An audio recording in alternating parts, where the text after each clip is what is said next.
Do you feel that in a time when we are more connected than ever, we are drifting away from real human connections, especially to ourselves?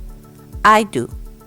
Hi, I'm Leticia Latino, and I want to invite you to join me and my very inspiring guests in exploring ways to reconnect to your essence, to your definite purpose, to what makes you tick.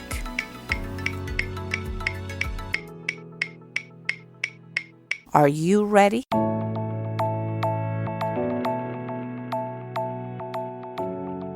Hello and welcome back to Basics. Here with me today is Robert Purvy, who is a 30-year veteran in the sportswear and lifestyle industry. He has co-founded several successful startups and worked with some of the major sports brands in the world, like Reebok, Adidas, and Vans, to name a few. Hello, Rob, and welcome to Back to Basics. How are you? I'm very humbled and honored to be here with you. Well, I'm very excited because I don't know much about the sportswear industry and the lifestyle industry. And I'm sure that we have listeners out there that are already saying like, that sounds interesting. How did he get into that? So I'm very curious. And I want to start, with asking the mandatory question here in my show, which is, tell me a bit about, who you were growing up. We're going to learn a lot about who you are right now, but who were you as a kid? Where are you from? All that exciting stuff. Oh, yeah. Well, I was born in a log cabin. No, that's not true. But I actually was born in Pennsylvania, Philadelphia, Pennsylvania, to be specific. I had a very great childhood, considering that I think a lot of other people who grew up when and where I grew up would not necessarily think it was a great childhood, because the city I grew up in is considered a pretty tough city. And that is definitely true. But I grew up in a very loving and strict household. Okay. I'm a byproduct of a single parent mom. I was really fortunate because I had a super mom who was very, very talented. And she was really emphasizing a few key things. One was education. Music, art, sports, and basically striving to be the best you can be no matter what was what the ethos of my household was. Wow, she sounds like a special mom for sure. Absolutely. And I had two moms because my mother had me relatively young and her mother had her relatively young. So my grandmother was actually still inside the age group of a typical mom. Oh, My grandmother was less than 40 years old when I was born. Oh, wow. So you got two for the price of one. That's I that's did. probably why you define it as strict too. Two young women chasing after you. Exactly. And what about siblings? Did you have any siblings? Yes. My mom and dad they split when I was really young. So I have actually multiple half siblings. Okay. My mother had another child when I was 9 years old. And so he and I kind of grew up together. And my dad actually got remarried again. And I have a brother via his relationship. And we're very, very close. But my dad married a woman who is actually my age. So my brother via my dad is actually younger than two of my children. Oh, wow. Well, and my dad passed away a few years ago. So he and I kind of jokingly have a different way we reference each other because he calls me bro pop and I call him bro son. Oh. Yeah, he's lived with me a few times throughout the course of his life. So since he's in the same age group as some of my children, he's my brother, but I was kind of helping to raise him. So he's my bro son and I'm his bro pop. Well, I can definitely say that it's an interesting dynamics, but it sounds like one that gave you a lot growing up. And so your mom instilled this love for music and arts and sports. Was that something that you were doing? Did you pick up an instrument? Were you involved? What sports were you involved with growing up? Well, I played I think the typical sports that you would associate from being from what we call the Mid-Atlantic. So I was a lot of exposure to, baseball, basketball, football, also martial arts, and just sports in general was something that was a part of the fabric of my upbringing.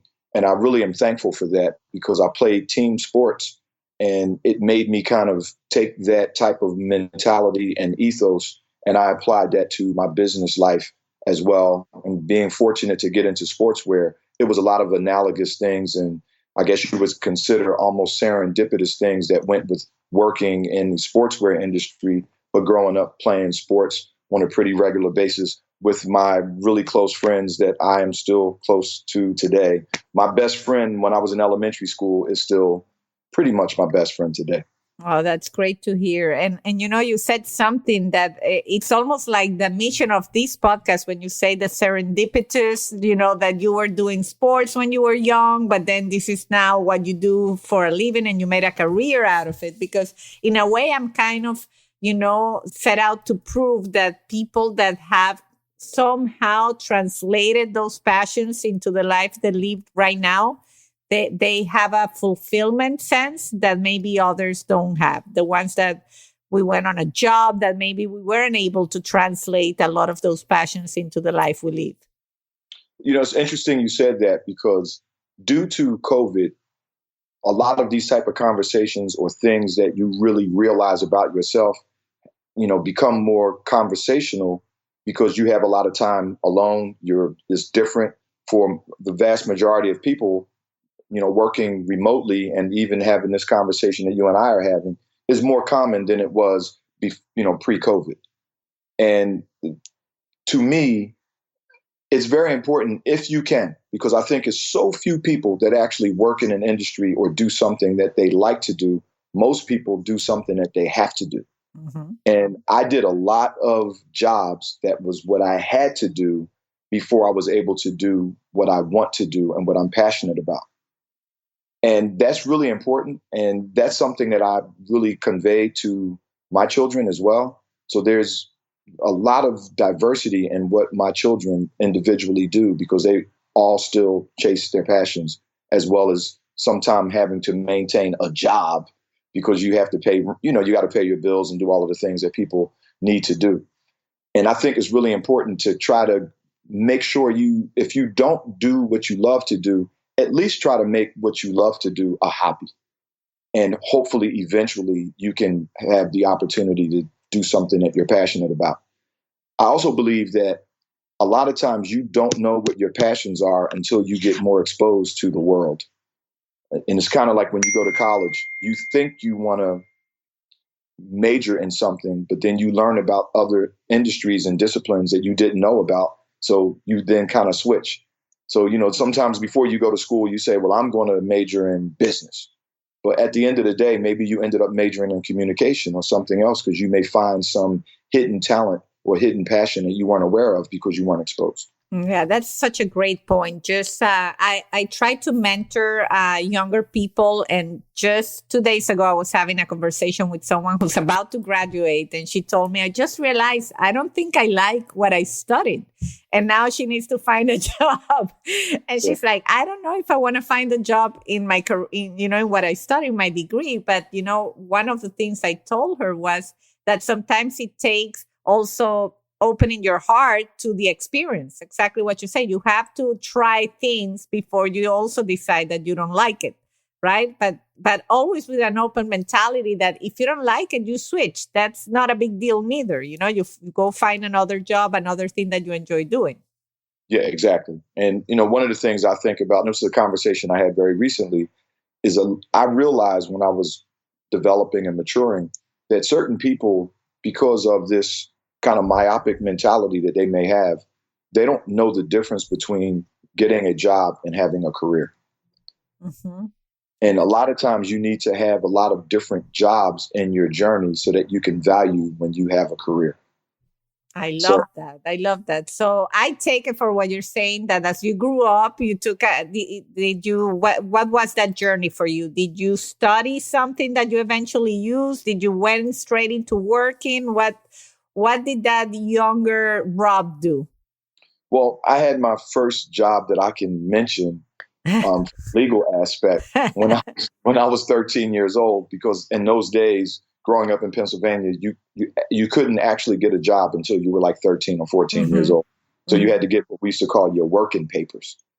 And I remember when I got my working papers, I actually took the papers to school so that when my friends saw me, I was like, yeah, I got my working papers, so I'm going to get a job.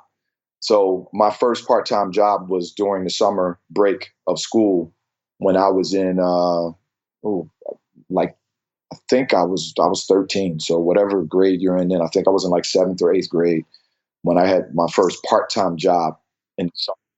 And it seemed like that summer did go by faster than usual because it was a job that paid every 2 weeks.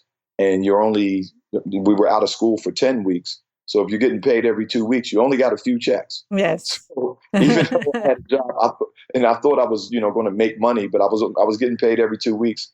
And the first payment, I'll never forget, they used to say, we take 1 week and we put it in the hole. So I didn't get paid in 2 weeks. I got paid in 3 weeks because they held 1 week back and then they threw the 2 weeks on top of that. My. It seemed like I was like halfway through the summer when I got my first check. And the next thing you know, when I turned around, it seemed like it was time to go back to school. But I really did appreciate the opportunity of being able to brag to my friends, I got a job, I work now. And that first check does feel good. You never forget the first time you get a check or you get paid for something you did, right?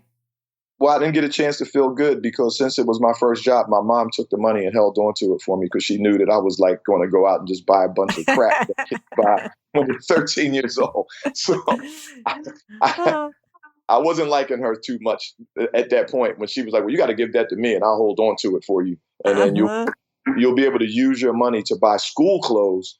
And I was like, oh. Well, yeah, I'm not going to complain too much. My son does a little modeling and he gets paid, every time he does a commercial.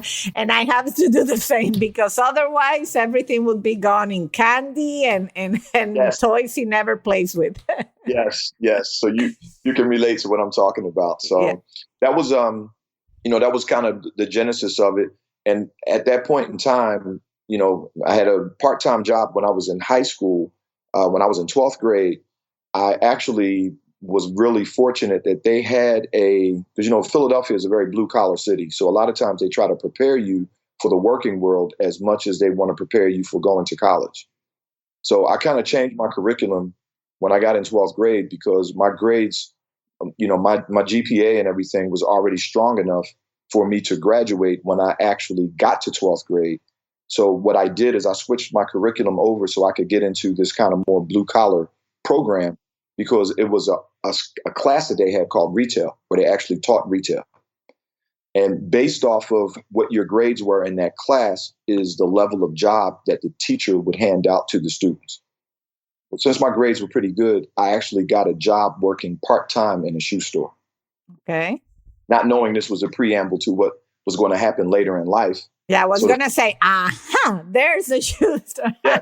So that shoe store was a shoe store that was a national chain all the way up until the early 80s, which was called Kenny Shoes.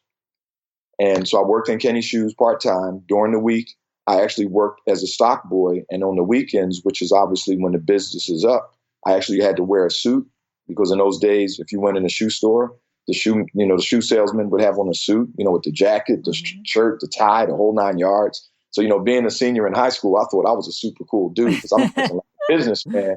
Yeah. And I was in the most popular mall in Philadelphia at that time. So a lot of people would actually see me in this shoe store with the suit on. Mm-hmm. So, I really did think I was a super cool guy with that. As we fast forward, to get through a really long story, when the opportunity to get exposed to footwear, sportswear again, as an adult post-school, I had an advantage because it turns out that this Kenny shoe store, they shut all of those stores down and they reopened those stores, but they reopened them under the name of Foot Locker. Oh, boy. So when I got this job working at Foot Locker, and I had become a parent when I was 23. So mm-hmm. I had to, immediately think about buying Pampers and stuff like that, right out the gates. Mm-hmm. Took this job at Foot Locker and I was able to do really well quickly because it turned out the store was run exactly like that high school part-time job, except the product was different. Mm-hmm. So the first day on the job, they said, well, we're going to show you the system and how it works. And one of the things they want you to do is to take the inventory and put it back where it should be in the back of the store. So the guy said, well, I'm going to show you how it works. I said, no, let me just take a shot at it, because they don't know about my high school job. That's not on my resume. Mm-hmm. Well, he's looked at me like, oh, this guy is really arrogant. I said, well, let me just take a shot at it. And he said, okay, go ahead. So I went in the back, and I was going like 5 minutes, and I came back and everything was where it should be, because it was run the same way. Uh-huh. Uh-huh. So he went in the back, and you could tell he looked around like, I'm going to see all kinds of mistakes. He came out, he looked at me like, wow. So the next thing you know, in a really short period of time, I was the assistant manager, because I knew the system. In a really short period of time, I started meeting a lot of people who were the reps that actually come out to the stores to see how the product is doing. So the reps from Adidas and Nike and Reebok and all of these different, what they call tech reps, Mm-hmm. they all to the store. And I was really fortunate, because Foot Locker is a company that was started in the Midwest. So they didn't have a lot of stores in urban communities. So I literally worked in one of the very, very few all African American Foot Lockers that was in almost a suburb of Philadelphia. Wow. One day, my Reebok rep came to the store to say goodbye, because she got promoted to a corporate job. And she was saying goodbye. And I said to her, well, who's going to replace you? Mm-hmm. And she said, I don't know, but they're interviewing people. If you want, I'll put your name in there. And I said, yeah, because I think I have the aptitude to do your job. Mm-hmm. And both laughed. She put my name in. And there literally was a cattle call, like similar to what probably your son goes through in terms of auditioning. Like a casting call, something like that. So, and the company was Reebok. And at that point in time, and a lot of people won't remember this because it's not really a huge brand anymore, but it was the most dynamic, fastest growing brand in the country during the 1980s and 90s. Oh, yeah. I wanted my yellow Reeboks. I remember telling my dad, I want the yellow ones, the flashes ones. Exactly. So that was definitely the deal. So when I went to this interview, first of all, I had never met anybody that worked for any of the sportswear companies at all. Because, growing up where I grew up in such a polarized city when it comes to ethnicities, I really had it in my head that there's no way they're going to hire me, because, I'm an African American guy, and this is a white system, a white culture. Mm-hmm. So when I went into the hotel lobby and saw all of the other people who were waiting to go interview, I really didn't believe I was going to get the job. I waited. They called me. I had to get in the elevator, go up to a suite that was, in one of the higher floors in the hotel. Mm-hmm. I met the two guys that were doing the interviewing. And without me really thinking too much about it, I was so convinced that they wasn't going to hire me.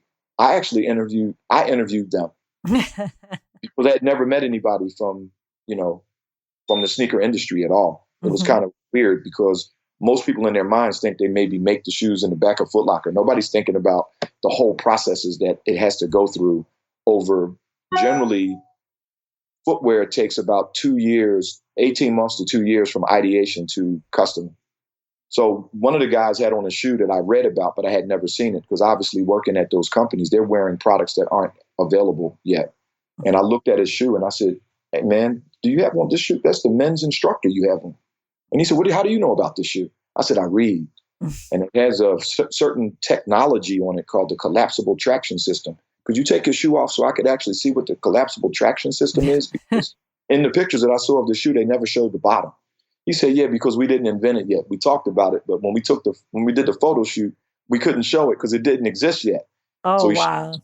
And I didn't know I was actually getting the job right at that point. That's amazing. What a great story. And I wanted to stop you before, but I let it go because I knew I can connect the dots that in all you've said, you showed proactiveness from the moment that you said, let me take a shot at going back, in the back and fixing all the shoes.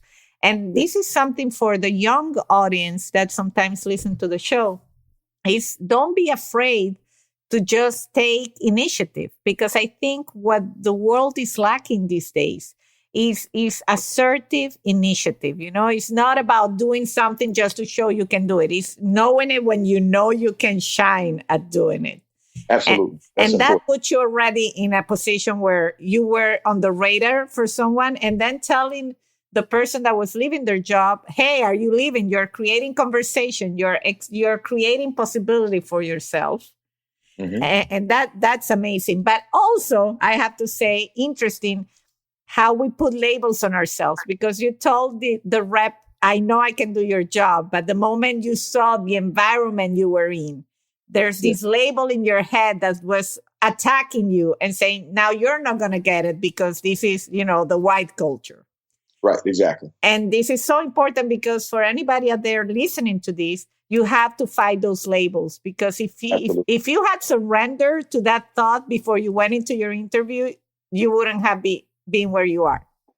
Well, it's interesting you said that, because the reason why I actually went is I had a very, very motivating girlfriend at that time, who eventually became my wife and later on became my ex-wife.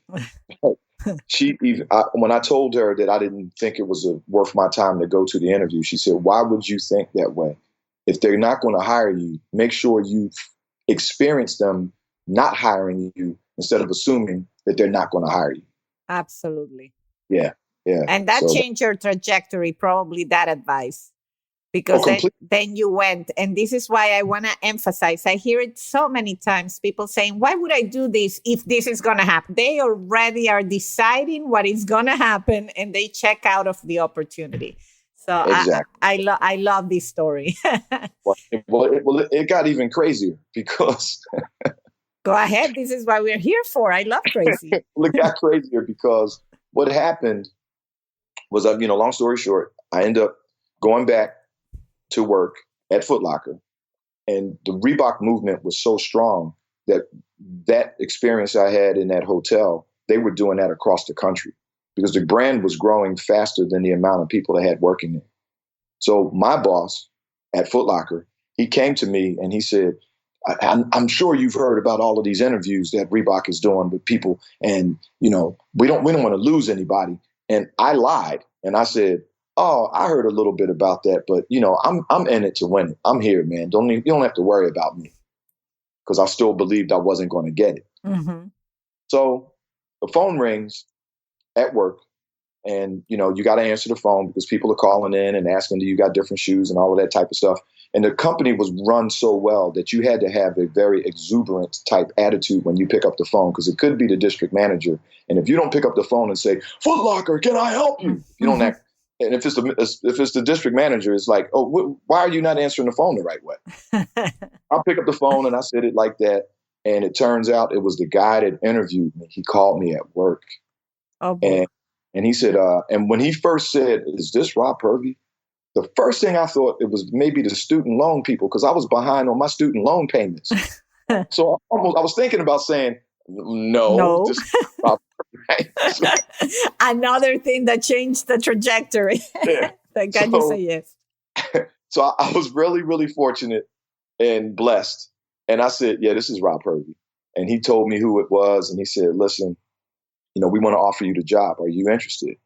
So when he said that, I was like, oh my God. But I said, possibly. I'm saying, I'm just trying to be coy right now. Of course. Right? And he said, we want to offer it to you. He said, the thing that you have to understand is we're moving really quickly. You will not even be able to give your job a 2-week notice. You have to tell your job that you're going to take this job, as soon as you can tell them. And we're going to actually have an airline ticket waiting for you at the airport. We're going to fly you up to Boston. We're going to bring you in. You're going to do orientation, and you'll get started like almost as quickly as we could get you started. Whoa. Wow. Whoa.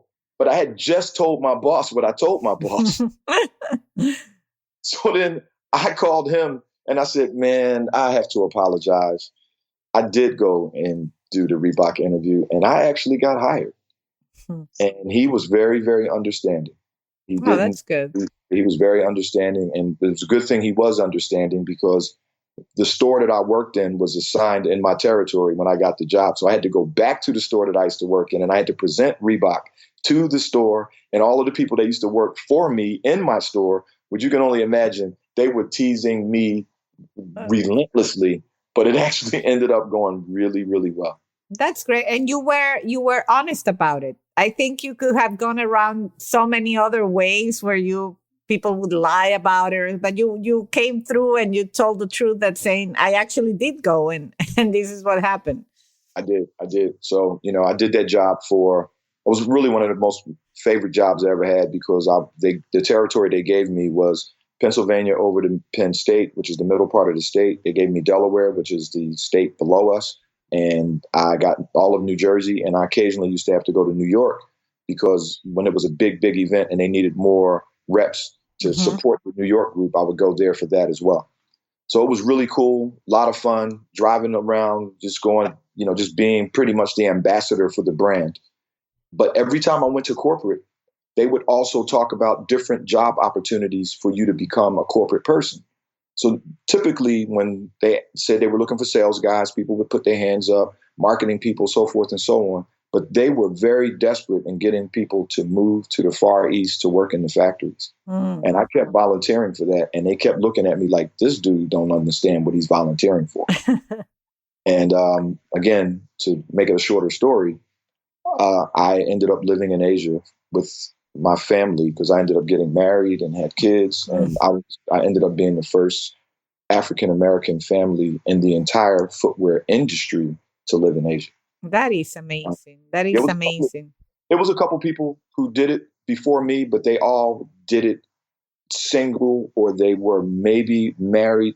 But I was the first to do it with wife and children. With your kid. Yeah, it's a big move. I can only it's a big move already for, but it's a different culture. So unless you are from that culture, it's almost that's it. You're a minority. Right. So we moved there and, we lived in Busan, South Korea for a couple of years and I got promoted and we moved to Bangkok, Thailand. And while we were living in Bangkok, Thailand, we also had the responsibility of overseeing manufacturing in Indonesia as well. So it was pretty cool. That And is amazing. I was That really is young. I did all of it. I was still in my 20s. So, it I was. know. I was about to say you were pretty young by then. So I can only imagine you're still young now, but I can imagine when you read, your background, that's why, I mean, you have a stellar background and that's how it is. And it's amazing because it sounds to me, you allow yourself to go where opportunity took you and Absolutely. you weren't shy about, standing up for it and saying, yeah, I can do that. Absolutely. Absolutely. And again, a lot of that was passion because, playing sports and, I wasn't good enough to play at a professional level, but lo and behold, without me really realizing it, there was a different plan for me that I didn't know because today, here we are, 30 years later, as you said at the top of our meeting, it worked out better because had I become a professional athlete, I would have been out of sports for quite a long while now. So I'm still in the game to a degree via the sportswear connection. Absolutely, absolutely. And so you had that life in corporate. I know you work with other brands. So let's fast forward a little bit about where are you now? You got into startups. Was there a moment where you stopped enjoying maybe the corporate world or being overseas? I'm interested about also the transition and the times where you say maybe I'm not doing something that I'm happy about, or you were always convinced this is the route. Well, it's funny you said that because it was almost like, I was pulled in two different directions. I really enjoyed the corporate thing because it was a learning process. Because by me not, having one particular type job and getting different types of opportunities, I was subliminally developing the disciplines and understanding of the industry that gave me the courage to do things entrepreneurially. Mm-hmm. I always kind of would struggle a bit because the footwear industry is so well paying. There's a lot of people that are there because of how much money they can make, and they really don't care about the product at all. Mm-hmm. And my mother was actually a designer. So when I said art, it was the versatility in my home was crazy because my mom she used to cut glass. She used to lay carpet. She would paint the house, but she would also paint portraits. She was a sculptor. She was a model. She was an athlete. Wow. She was a musician. So all of those different things made it so that I would look at different parts of the process and say, well, I want to learn that now. Because generally, if you're a designer, that's what you do when you work at the company. If you're a production person, that's what you do. But I touched all of the disciplines. And a lot of times because my ethnicity is who the target is in the sneaker industry, I would be in these corporate situations looking around saying, I already know that no one's going to even like that shoe even before you finish making it, because you don't understand what we're looking for. Mm-hmm. So when I had the first true opportunity to go out kind of on my own, it was, again, something that I wasn't thinking deeply about, but I was a part of the very first sportswear brand that actually did e-commerce. Okay. And we failed miserably because we were the first sportswear brand who did Yes. e-commerce. So, Inevitably. so it only lasted about 3 years, which, was pretty cool. And that kind of made my name somewhat available in the tech space, the tech Mm-hmm. space that we talk about today. Mm-hmm. And after that didn't work out, I was still married at that time. My ex-wife, one day she said, I don't know what you're trying to prove, but these peanut butter and jelly sandwiches, we need to be able to eat some steak or something at some point in time. So can you go back and get yourself a corporate job? And I pretty much returned to going back into corporate America when I had a very short stint. It's not even on my resume because it was a short stint at Skechers. And I left Skechers and I joined Vans, which was one of the greatest experiences I've ever had corporately. And I worked at Vans in charge of product development, working with a lot of people that I actually had already worked with at Reebok as well. So it was a very comfortable situation, and it was an amazing situation in terms of where Vans was when I got there and where they were when I left.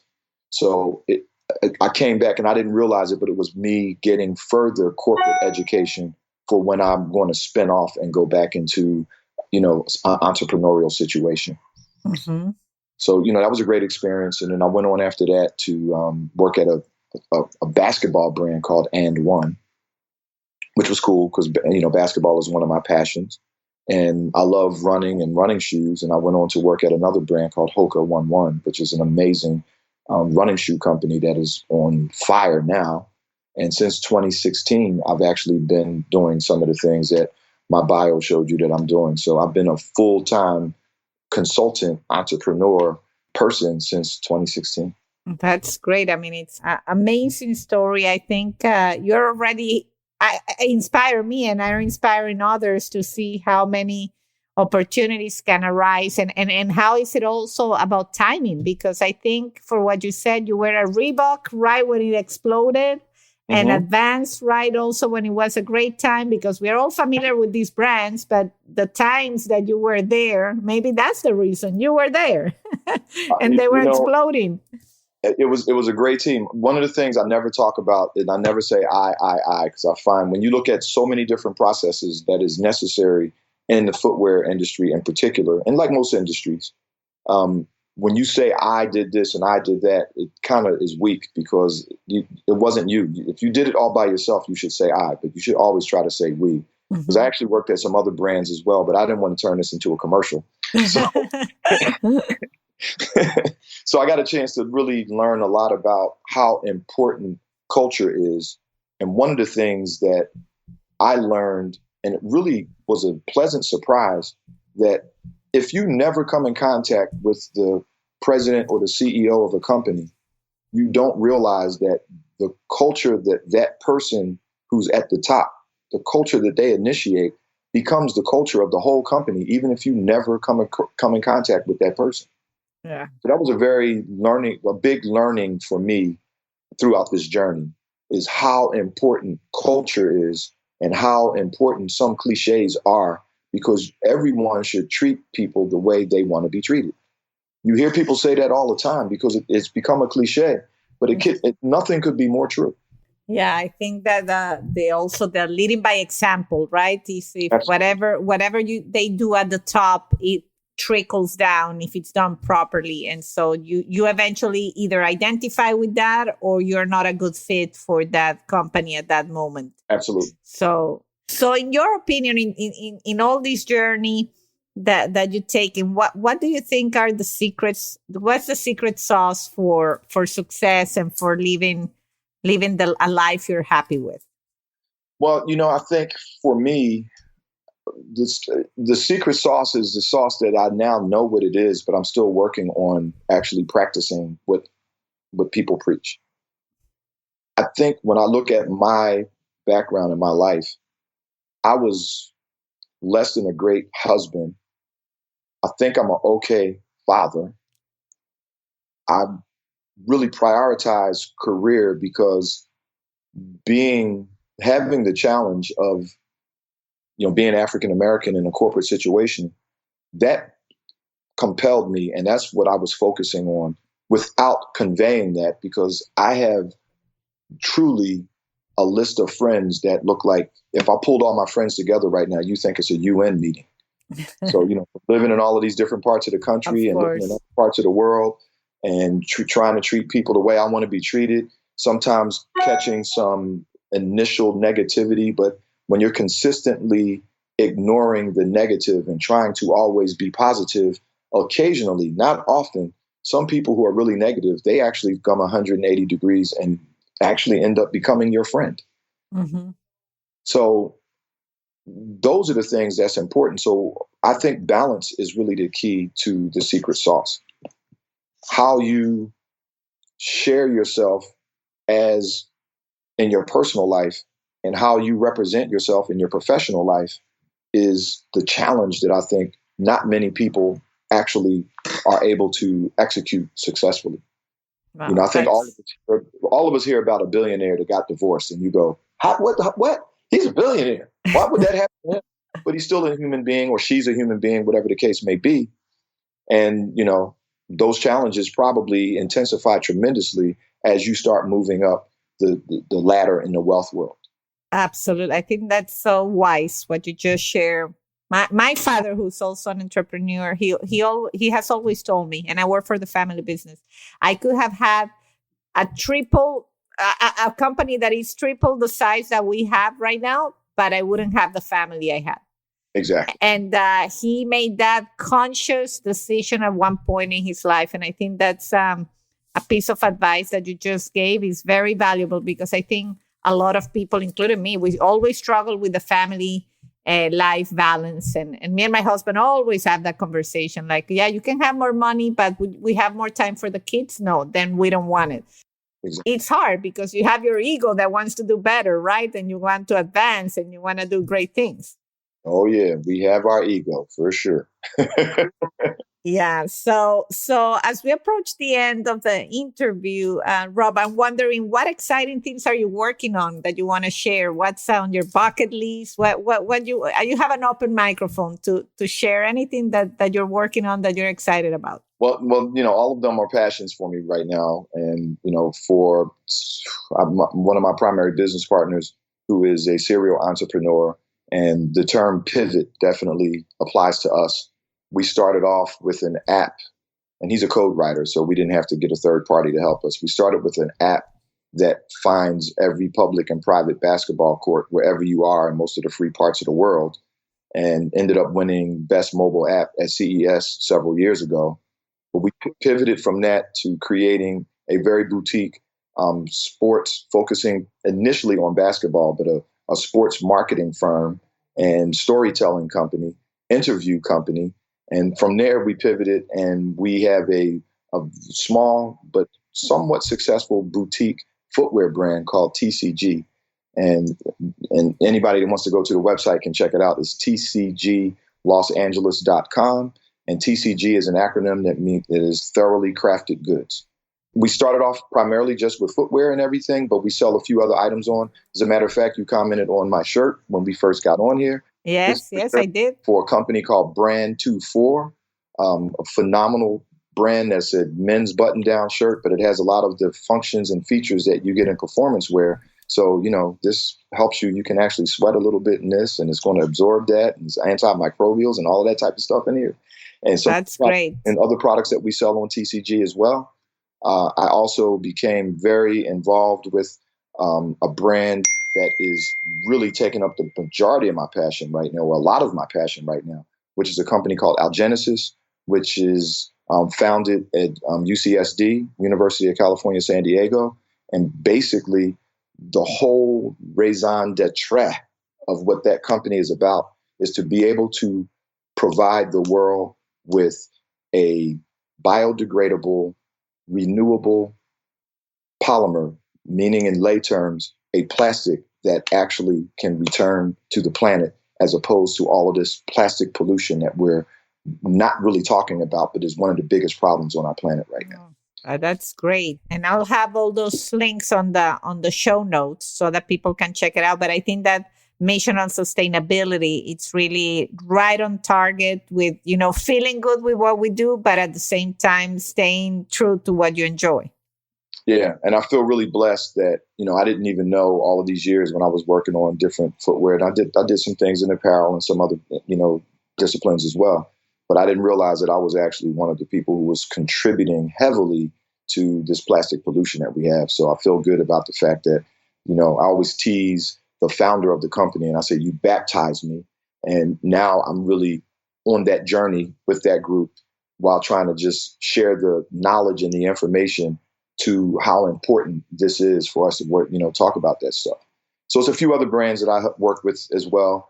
I try my best to help those who have great ideas that don't necessarily know the business way or how to take those ideas and turn them into a reality.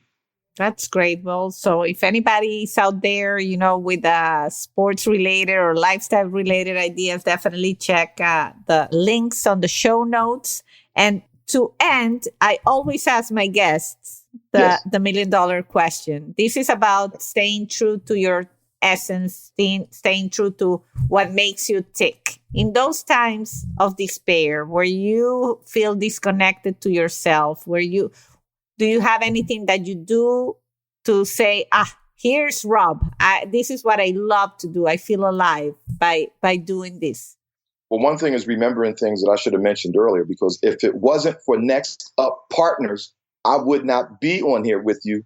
So I have to mention that because I wouldn't even be knowing you if it wasn't for Next Up Partners. So you had me talking about the past so much, I didn't get a chance to really talk about the right now. There you go. Let's shout them out, and we got to make sure that they're in there because I love being a part of that group. It's been relatively new, but it's been super, super exciting so far. Absolutely. So Joe, there's your Joe and Next Up Partners. There's your shootout.